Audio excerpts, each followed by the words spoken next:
വിശ്വസിക്കാൻ പറ്റുന്നില്ല അല്ലേ? ഭൂമിയിലുള്ള ജലത്തിന് സൂര്യനേക്കാൾ പ്രായമുണ്ടെന്ന് പറഞ്ഞാൽ നമ്മളാരും വിശ്വസിക്കില്ല.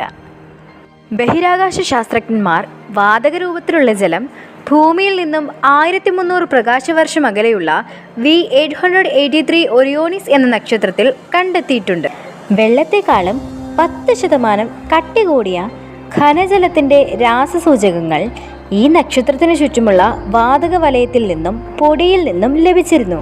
ഭൂമിയിലെ ജലം എവിടെ നിന്ന് വന്നുവെന്ന ചോദ്യത്തിനുള്ള ഉത്തരത്തിൽ നഷ്ടമായ കണ്ണിയാണ് ഈ കണ്ടെത്തൽ.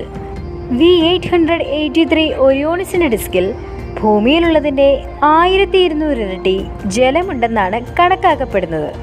നമ്മുടെ സൗരയൂഥത്തിൽ ഏറ്റവും പ്രായമുള്ള വസ്തു സൂര്യനാണ്.